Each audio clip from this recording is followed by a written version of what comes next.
Gone are the days when having a university certificate gave you at least 60% chance of being employed. Today we are singing a different tune as Basotho young people find themselves having to hustle through life in order to keep it afloat. We bring you the stories of these hustlers. My name is Manako Tetswane and welcome to the Hustle Culture.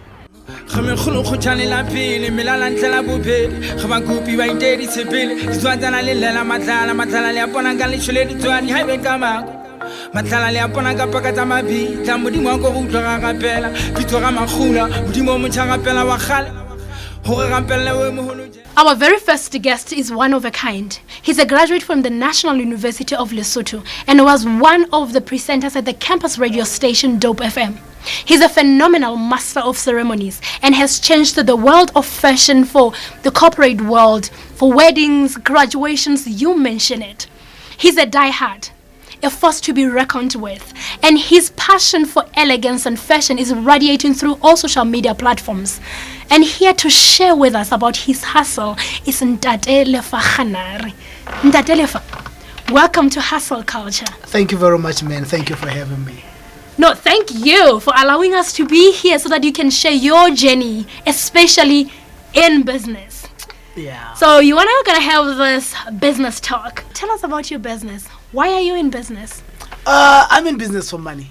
Okay, that's the obvious reason. Come on, that's the obvious reason. Oh yeah. Well, for me, business has been part of me ever since I was at NUL, and it's been part of me since then. But this one in particular, I ventured into it because I wanted something that resonates around me, something that has to do with something that I'm accustomed to. So when it comes to fashion and clothing, this is where my heart is. You have your own unique style. Thank you very much. That has always been the case since I was at NUL. Yeah. So I wanted to take that and bring it forth and bring it here. But one of the things that led me to have a business like this was because when I went into the corporate world, I needed certain things that I could not find anywhere else. And for me, it was like, this is a business opportunity. So you were not the kind of a man who would just wear black and white and that's it. Thank you. No, that's not me. That's not me. I've always been that kind of a guy who's always wanted things that are just a bit not usual or something. Yeah. I get it. So tell us about the name of your business. Oh yes, it is Doxa and Kabod. Okay. Yeah. I'm asking because I'm sure most of the viewers, I mean me included, we say Doxa and Kabod. Yeah, that makes sense. You see, being this part of Africa, the southern part, where there is Xhosa, it makes sense that everyone would pronounce it that way. But actually, it's just Doxa and Kabod. And what does it mean? I have a son. His name is Khanya. So when we wanted to do something that would affiliate to his name, we thought, it would be too cliche if we say Khanya or we say Glory. I'm thinking Khanya clothing. You just imagine. So I thought to it. In fact, my wife just decided, you know what? Glory in Hebrew is Doxa, and then in Greek it's Kabod. So she just matched the two, and then she gave me a name. Literally, it's Glory and Glory. That's the name of your... That is basically Okay. Yeah. I wouldn't have thought of that anyway. So tell us, you are in this business. You sell clothes, not just any clothes. You are selling this beautiful and vibrant colors.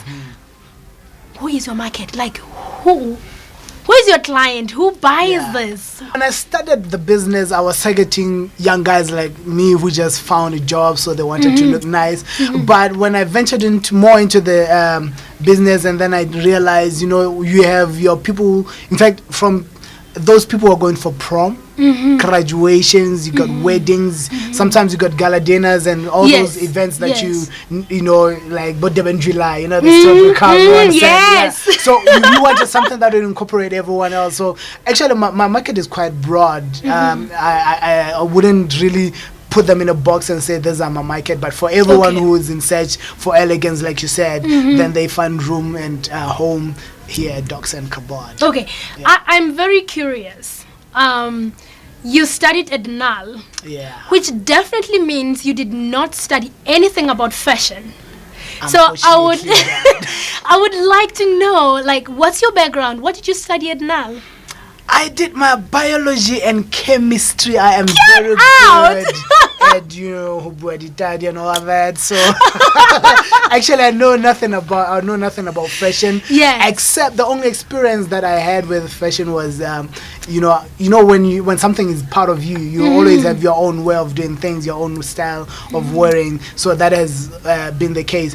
That has been the case with me. I didn't study business as such, As well. but when I was doing my third year, I failed my third year. I failed a course, so I had to repeat a course. I had a friend of mine who was selling sweaters, which happened to have a factory fault, and they wanted to sell them for a lesser price. But I thought, these sweaters are still good. They could still sell for a good price. Give me the sweaters. There were about 20 of them, and let me sell them for a price that I feel they would be worth, and then I'll give you what you believe they are worth. Yes. And then I did. I saw them, and before the end of the day, they were all gone. From that Wow. moment, I discovered, you know what? You're the This is- salesman. This is where life is. So yeah, this is me today. So it just grew from that to what it is So today. basically, it's from your passion. Exactly. Right now, you're driving your passion, Very but true. you're making sure that your passion makes money for you. Which is what should be happening. Okay. Yeah. Okay. So right now in our country, we are faced with unemployment, and we see young people running like from that, trying to create jobs for themselves and getting into business, in as much as we don't even have an experience or the proper education in business or even the right finances to start the business. So I'm curious, how did you get started? Oh yeah, like it started that way from now, but when I was done with school, I was working with one of the insurance companies. Okay. And I had a friend of mine, Makwanyan Intlam. He was abroad, so he had access. You know those times when knitted ties and happy socks were starting Yes, to trend. yes. And from our side, we are always behind on some of the things. So he's the one who would pump in some of the stock in and then say, "Hey, this is what we have." And every time people would ask, "Where do you get this? Where can I get this?" And then I ended up saying, you know what, if you want this, I can get for you. And then I'll put in some charge to it until I discovered the orders are growing. So from that, we started a small business. I remember very well as we started growing from social media, we went on to be at Lancers Inn, where we just display everything outside and just put it there. But the problem with being outside would be the weather. Yeah, so yeah. the next thing is raining, and when it's raining, people try to find you, you're not even there. It's windy, cold. and you know that the weather could change like that. Yeah. And then we decided, I remember it was somewhere in August, I think, 2017, when we found a place, which is the place that we are at right now. That's Okay. when we decided to settle in, and so this Okay, is where we you're are here. now. And I must say, it's very hidden. Like, if you just directed someone or just say, I have a business in Maseru somewhere, like, you would literally have to be on the phone Very true, to very tell true. someone where to go. Yeah. So I am wondering, how do you get the clients? Like, how do you make yourself known Yeah. and people to be able to come here? I guess it boils down to your marketing strategy, but for Okay. me, the two aspect that I use is social media. Okay. Because everyone is on social media. If you find almost everyone is on their phones. So Yeah. if you could get yourself known in their phones when they're busy with their businesses on their phone, then I think you'd have made it. So for me, social media has formed a platform where everybody could know more about our business. And I think the second one that has worked for me is what I would call word of mouth. Yeah. Where if I serve you good enough, I know you're going to tell the next person. I've had a lot of people who come through who would say, you know what, I heard about you. I was talking to a friend of mine. He told me if I want this, I could come here. So let me see what you have. So that has worked really good for us Okay. to I put would- us where we are today. With what you just said, I think really we have to talk about slightly about it, because in terms of service delivery in our country, it's a big problem. It doesn't matter whether it's in government, a private sector, or in the small businesses themselves. You'd find that people are not really helping you openly, nicely, and being kind to you. So, like you're saying, word of mouth is working a lot. Do you have any advice or something that you can say has worked for you? in that aspect? Yeah, I think the number one thing is to treat everyone with the utmost respect, and because you never know who you're serving. Yeah. You know, sometimes you come in, you never know how many people that somebody has behind that back, Yeah. who are ready to come through. Absolutely. So my advice would be, if you would perfect everything that you do on your own to a level where it doesn't matter who comes in, it Yeah. doesn't matter what class that person is. You know, sometimes the people who just come in and you take them for granted. It's like, this one, you know, because we know how to judge people by just looking at them, but you never know how many people that same person could bring. So I think you need to perfect or be excellent in your service delivery. Okay. It doesn't matter who you are serving at the time. Yes, Just be excellent, yes, because that excellence that you are showing to that somebody, it is a habit that is growing inside of you. You'll be even perfect. It will just come natural even when you don't try to be perfect. Absolutely, absolutely. Exactly. I think I love what you're saying, because sometimes people just judge you when you walk in. Very true. And they feel like you already don't have money just because of how you look. Or if I have my makeup on right now and I look all beautiful, they think, oh my goodness, she is going to pay. While it isn't always the case. And they don't even buy. Yeah. They'll be the ones who are like, give me that. Can I feel them? I think this one is good. The texture is good. And they're like, okay, thank you very much. And you're like, okay. Where's the money now? I know. Ah, come on, don't blame it on me. Blame it on the economy. I know the economy. Talking about the economy, you know, it is really sad to say. You see, everything that happens around us really affects the business world. Yeah. Because if the economy is bad, nobody has anything in the pocket. Yeah. You start to prioritize your budget. You cannot do this because I'll do it later. I think school fees is more important, or this is more important. Yeah, exactly. You start to prioritize. You have less of money that is just sitting around that you could use for your own self. Yeah. I'm glad you tapped into that, because that was actually my next question, because we have such instability in our country, especially politically, and most people feel like it doesn't affect them or it doesn't affect their businesses. So I wanted to know about you in particular. What's your perception? It really does, like I've said already. And one other thing, when the economy is bad and the political stability is a problem, you find that we have a high risk of unemployment for the youth. Yeah. Everyone is trying to step into business, like you're saying. Now you have people who are trying to compete with you, but because they don't have a know-how of how to do it and the passion as well, they drop out easily. Now these are the kind of people who would ruin the business essentially day, because now they're trying to do what you do, and then everyone thinks this is, you know how it is when somebody ruins, everyone is like, these people who are selling clothes, they have a problem. Exactly. It's not really like that. Some people just come in and they just ruin the business. So it really is I a big think problem. also the problem, like you're saying, it's the fact that because I'm getting into business just to survive, they don't really look at all the important things that you should be looking at in the business. Like right now, if I want to sell clothes, I don't even look at the quality of clothes that I'm selling. I just want something that can be sold.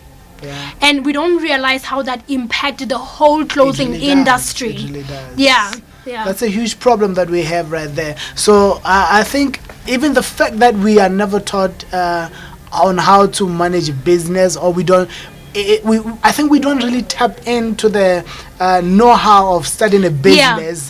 That's where the problem arises. Because maybe if we had a background of this from school, where they would teach you how to handle money, teach you how to handle clients, teach you how to speak to people, all of those would really radiate more into your business and its growth. But you now have to learn all these things when you are already in the platform of selling. That's a huge problem. So basically what you're saying is that our education system has to be reevaluated. Very true. So that if I study drama like I did, then they also teach me how to turn that into business. Money. Should it not work out for me, or should I not be employed? Like you studied biology, then you can be able to turn that subject into business, so that when we get out here, we are equipped. Because right now, everywhere we go, they want business proposals. Very true. And we are terrible at that. We are never taught how to write. We are never taught how to write that. And then at the end of the day, I end up hiring someone to write it for me.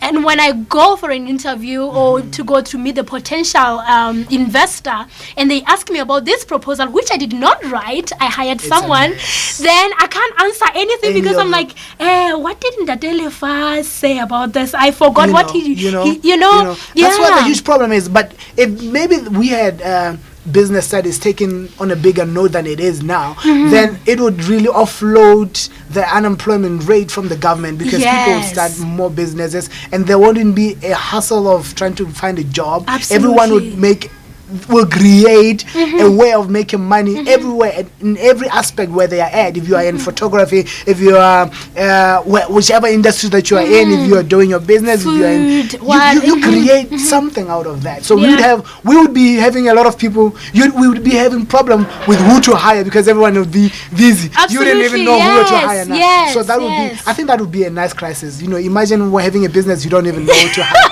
because everyone is busy with their business. That would be that would be incredible. Tell us about the mistakes that you've made. I know for every businessman, for every businesswoman, for every entrepreneur, there are some business mistakes that you have made when you start or along the way. Which ones do you think for you were the biggest mistakes, even if it's just one, and that you would want our viewers to never do? Or what you have learned from it? To start with, when you start a business, make sure that you have done your research, especially the market research. Because for me, I did a business, and once I had money, I thought, I'm ready for business. I never really inquired who would be the best supplier, who would supply me with the best quality, the cheaper price, so that I would be cheaper. So you understand, you look at all of those things. So when I had a huge amount of money, I just found a place where the right supplier, I thought it's the right supplier, until the more time I discovered this is not the right supplier. Had I known earlier, I would have saved a lot of money. I would have got a better quality, all of those. So I think one of those things is a very big step. The very first foundation of your business, the market research. Okay. Be careful and pay attention to that. The second mistake that I would really say was one of the biggest mistakes that I did was, the one that we've just talked of, the matter of knowing how to handle your clients. Sometimes you get tired when you find somebody who's just give me this, give me that, and then they don't even pay, and you feel bored, and they feel it. They feel the vibe that the customer care is really not what I deserve, if I would say. They run away from you. They go to better places. They find somebody who can do it better. So you need to find your way of being better in all ways, in all platforms, even in service delivery. I think that was where I had a... I am very happy about the service delivery. I think that's one thing that we have to always talk about, especially in our country right now, because people take it for granted. And for me, I take it very highly, that I find myself paying even for the things that I didn't need, just because someone was very nice to me. Or if I'm going to buy something and then you're getting so nice to me, I end up adding something more, or just to appreciate courtesy, because you're really being good to me. So I really, really love that. Okay, let's just wrap it up.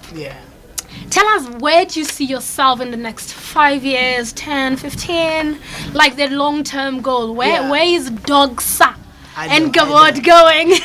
You see, for me, I think the growth of the business is the main thing. If I could find this business, like you're saying, we're at an awkward place. If we could find a bigger platform where we could find ourselves with, without having to advertise ourselves so much, because we are at an awkward place where we could be at a place where everybody could know about us, that exposure where everybody knows about you. That's where I see ourselves in the next 5 years. But also, I know the hustle of trying to build a business from nothing.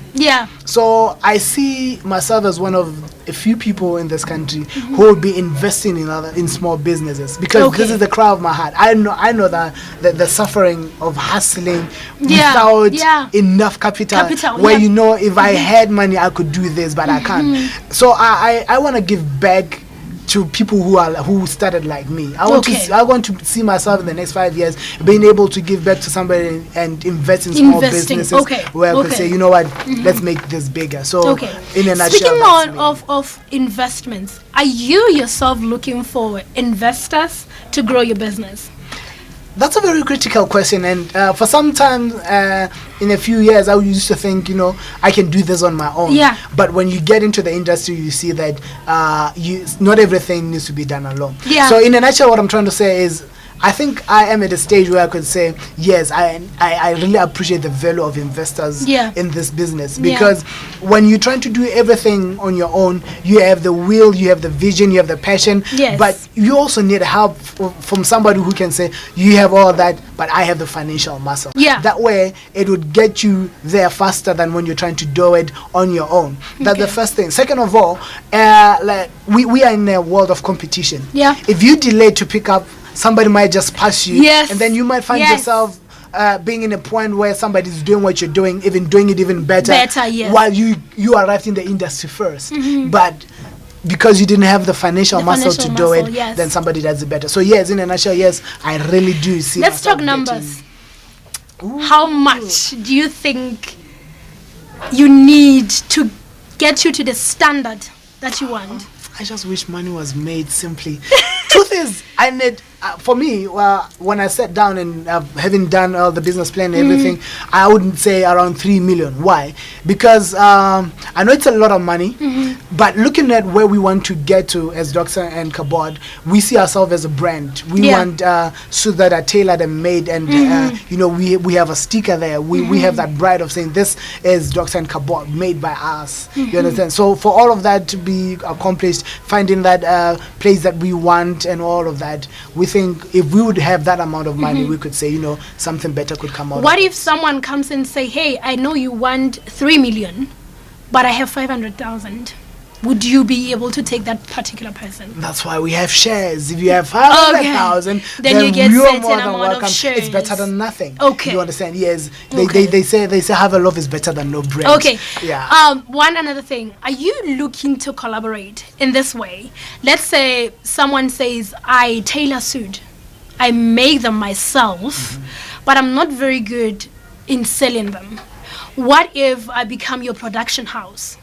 I make these suits, and then you put your name on it, and you sell them in your name. Then we see how maybe we share the profits, or any kind of agreement that they'll be willing to work with you on. Any collaboration is always welcome as long as it is beneficial, or it has mutual benefit to both of us. Okay. So if it's somebody who comes in with that idea and understands our business and understands our vision, then for me it would be come through. But if